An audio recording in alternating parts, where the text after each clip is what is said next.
Hey there, nostalgia lovers! Welcome back to Nostalgia Area. Today, we're diving into a fascinating topic: hotel features that have packed their bags and checked out of existence. Once upon a time, hotels had some truly quirky, charming, and occasionally head-scratching features that made every stay a little adventure. From fancy amenities to downright peculiar conveniences, these gems were the cherry on top of your continental breakfast. So, grab your suitcase and let's check into a world of hotel features that time has evicted. First up, we have the charming little room key drop slots. Back before digital cards and smartphone apps turned us all into part-time locksmiths, hotels handed out big honking metal keys, often attached to a keychain the size of a brick, presumably so you wouldn't accidentally take it home.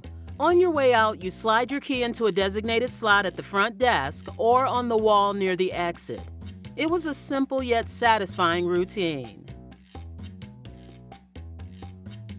Remember when riding an elevator was more of an experience than just pressing a button? Many hotels in the mid-20th century employed dedicated elevator operators who were part concierge, part therapist, and part stand-up comic, depending on the ride. Today, elevators are automated, so we just stand in silence, staring as the numbers light up while pretending not to make awkward eye contact in the mirror. Long before flat-screen TVs became the standard, in-room entertainment came in the form of built-in radio consoles. These fixtures were the Spotify of their time, except with actual knobs, wooden cabinets, and no way to skip the boring stuff. As television took over, these consoles slowly disappeared, leaving behind fond memories of simpler times.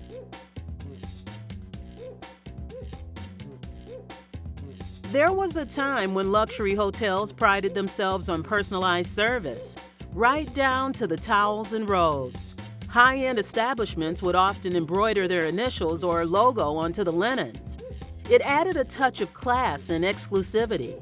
While some boutique hotels still offer monogrammed items, mass production and cost-cutting measures have made this a rarity. Back in the smoky glory days, hotels didn't just allow smoking, they encouraged it. Need a cigarette at 2 a.m.? No problem. Just head to the lobby and grab a pack like you're choosing a snack. As smoking regulations tightened and attitudes toward tobacco changed, these machines vanished from public spaces. Bellboys were once an integral part of the hotel experience. They were like hotel superheroes. Need luggage carried? Shoes shined? A newspaper delivered to your exact pillow at sunrise? They had you covered. While bellhops still exist, the full-service, door-to-door aspect has largely faded away with the rise of self-service culture. Before the advent of ice machines on every floor, hotels offered ice delivery straight to your room. Guests would call down to the front desk, and a staff member would promptly bring a bucket of ice. It was part of the personalized service that made hotel stays special. One of the coolest features in mid-century hotels was the rotating rooftop restaurant. Guests could dine while enjoying a 360-degree view of the city skyline. While a few of these still exist, they're far less common than they once were. Maintenance costs and changing tastes have made stationary restaurants more practical. Need to send a message home? Hotels used to handle it all. Letters, postcards, telegrams.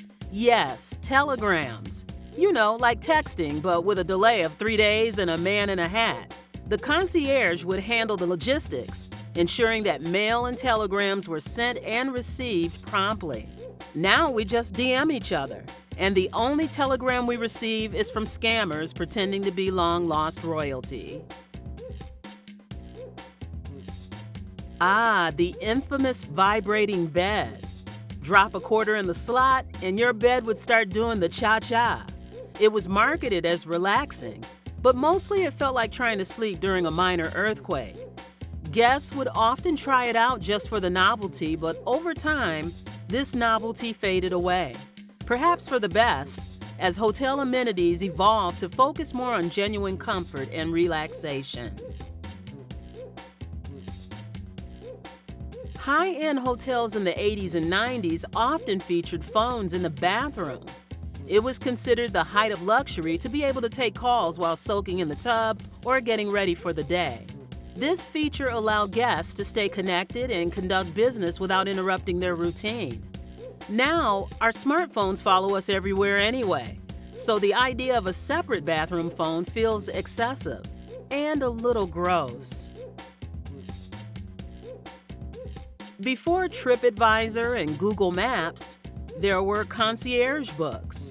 These were thick directories filled with recommendations for local dining, attractions, and entertainment. They were basically a hotel's way of saying, "Here's everything cool nearby. Please don't ask us for the 10th time where to get good pizza." Now, thanks to digital reviews, we can get lost while staring at our phones instead of a beautifully bound book. Back in the day, grand hotels had a row of clocks in their lobbies like a time-telling United Nations. Each one displayed the hour in a different global city, subtly reminding jet-lagged travelers, yes, it's 3 a.m. back home. That's why you feel like a zombie.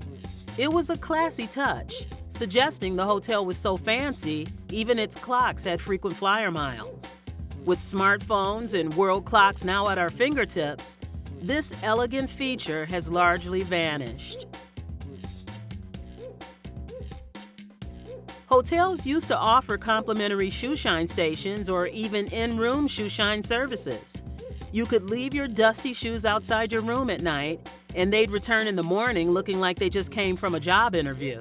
While some luxury hotels still provide this service, it's far less common than it once was. Turn-down service was the ultimate VIP treatment, like having a bedtime butler. Staff would prepare the bed for sleep, dim the lights, and leave a small chocolate on the pillow. These days, turn-down service is rarer than a hotel alarm clock that's actually set to the right time. While some high-end hotels still offer turn-down service, it's no longer the standard it once was. Before the days of smartphone alarms, getting up on time meant trusting the front desk to actually call you. You'd call down and request a specific time, and the phone would ring to wake you up. Sometimes you got a friendly voice, other times you got a robot that sounded like it was judging your life choices. While some hotels still offer this service, it's far less common now that everyone has a personal alarm clock in their pocket. Hotels used to provide personalized stationery in guest rooms, complete with the hotel's logo and address. It was the perfect way to add a touch of class to your correspondence, or at least convince grandma you weren't staying in a roadside motel. But then email came along, and suddenly, the only thing people were handwriting was their Wi-Fi password on a crumpled napkin. These days, finding hotel stationery is like discovering a rotary phone in your room. Charming, but utterly baffling. Back in the day, mid-range hotels offered poolside drink service. Basically, room service's cool, sunburned cousin. You'd barely lift a finger and suddenly a frosty beverage would appear, as if delivered by some magical sunglass-wearing genie. Your wish for an overpriced mojito is my command. These days, that luxury is mostly reserved for fancy resorts where the drinks cost more than your pool float. The rest of us have upgraded to the modern self-serve experience. Many hotels once featured live music in the lobby during the evening, whether it was a pianist playing soothing tunes or a small jazz ensemble. It created a warm and inviting atmosphere. Now, with budget cuts and changing preferences, it's either dead silence or an AI-curated playlist called Chill Vibes Volume 6. We started with key drop slots, so it's only fitting we end with the actual room keys. These weren't just any keys. They often came with ornate tassels or keychains bearing the hotel's name. These babies were hefty, fancy, and impossible to lose or fit in your pocket. They added a sense of grandeur to even the simplest hotel stays. Electronic key cards have taken over, but they can't quite replicate the charm of those old-fashioned keys. And there you have it, folks, a hilariously nostalgic look back at hotel features that checked out long ago. Some were classy, some were wacky, and some probably shouldn't have existed in the first place. What hotel quirks do you remember? Let us know in the comments below, and don't forget to like, subscribe, and join us next time for another journey through the past. Until then, room service is closed and the nostalgia is strong.